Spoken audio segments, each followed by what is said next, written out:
Hey, good morning, everybody. Craig Peterson here.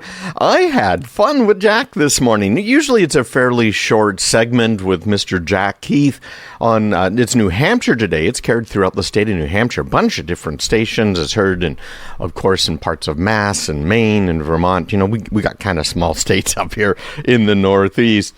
And I talked about two big scams that are going on right now. But joining us now on the Auto Fair listener lines on this Monday morning, 30 days into September. Thank you for starting it with us. We appreciate it very, very much. We know you have some choices, and thank you for flying with us. Craig Peterson, our Tech Talk guy. And Craig, veteran scams are something I always try and pay attention to. Our friends at AARP have talked about this, how veterans are sometimes targeted. But sometimes some fake sites can sort of lure veterans in. Tell us about the great public service here you have and what you've discovered. Absolutely, Jack. Good morning. We've got this and another one about a topic you talk a lot about, and that has to do with elderly victims. But in this case, there is a group out there. In fact, this is the group that backs me and my business up, called Cisco Talos. They found a website that pretends to be an organization called Hire Military Heroes. What happens when you go to the site is it offers a download of program that it says that veterans can use to get job opportunities. And they've done a good job on this program on the site. The site is down now. It is not up online. But it does offer software for all of your major versions of Windows. And unfortunately, this is another example of software that is malware that is not detected by most antivirus packages. In fact, they tested it against 69 different pieces of antivirus software. Only 3 of them caught it. And Jack, this software that's supposed to be helping our veterans actually installs 2 malware infections. One that gathers information about the veteran and their computer, and another that executes commands remotely that are given to the computer by the hackers. It's a shame to see stuff like this, and it's all part of what the hackers, the bad guys, are trying to do now to kind of spearfish, and in this case, our veterans. Yeah, and you know, it's there's so much of this, Craig. There's so much of it, and it's just so hard to know how you really got to keep your guard up, don't you? Oh, you do, and that kind of leads us into our next one, which is an arrest that just happened.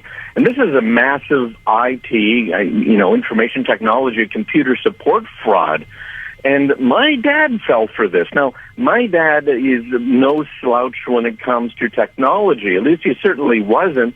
Now he's in his 80s. But he was the guy that the family members went to get help with their computers, to reinstall, replace drives, download drivers. He knew computers, and he fell for a scam that, again, he was trying to get tech support. He did a search on Google. He found a company that supports Windows. He called them up, and they started installing almost right away one of these pieces of nastyware. Now, in this case with the arrest, apparently these bad guys defrauded more than 7,500 victims. And they convinced that these poor people, elderly in almost all of the cases, that their computers needed fixing. They had a pop-up that would come up on the computers as a fake warning installed drive-by on a website. That's all that they had to do, these poor people. And this indictment that was released on Wednesday said a phone number would be provided. The victim would call it in order to get rid of this infection that was on their computers. And you know what? Unfortunately, these guys, these 2 people, are alleged to have made $10 million from these thousands of elderly victims. Yeah. And it can happen to people that should know better, right? And you know, it doesn't take much because they don't need that many to fall victim. Even if, they get less than 5%, it's worth it to them as the crooks. You know, Craig, while you were talking about that elderly one, Craig Peterson, Tech Talk, Craig Peterson with an ON.com, if you want to contact and learn more of what Craig does. Craig, I don't know if you heard this the other day, but good police work led to at least cracking into that IRS scam. Have you heard about that one? When someone would leave you a voice message, usually a female voice, that if you didn't contact the IRS back and some field agent within a certain amount of time, they'd take criminal action and on the way to arrest you and call back with your attorney. And you basically had to, and this should be the tip, you had to, you could kind of get out of it with a $2,500 gift card or something else. Obviously, the IRS doesn't work that way.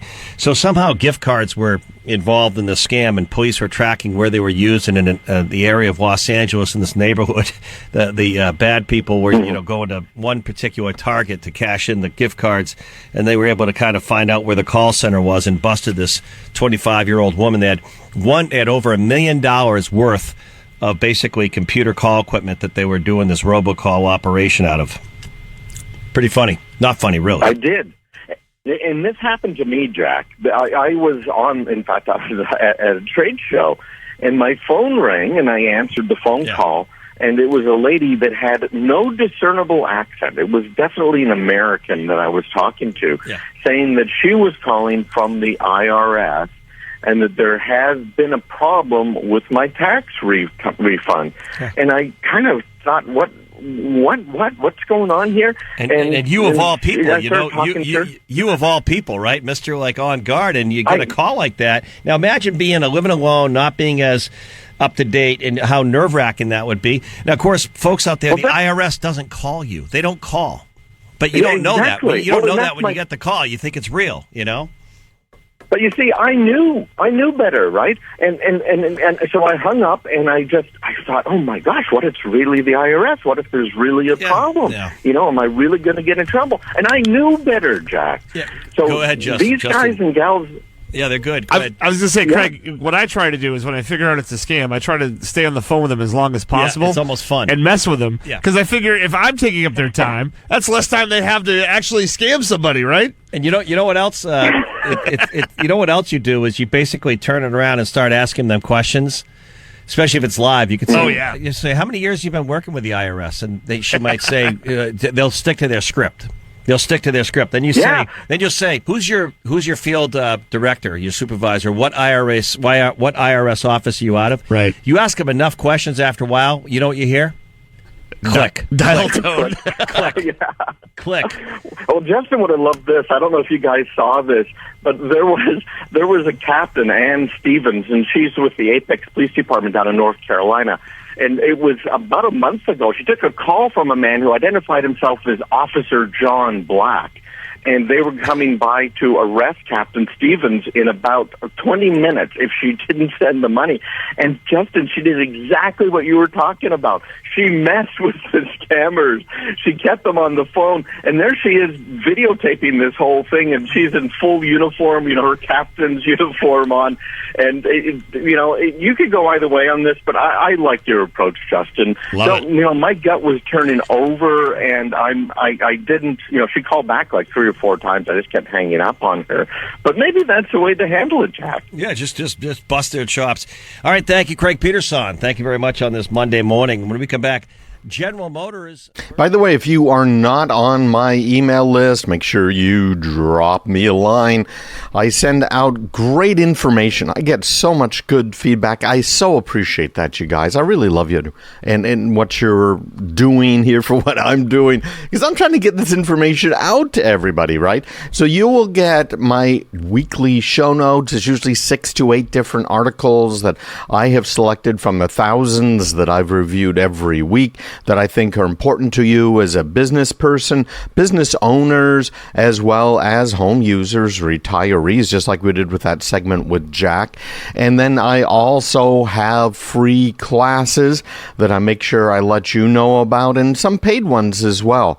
So sign up right now at craigpeterson.com. Hey, have a great day, and we'll be back on the morrow. Bye-bye.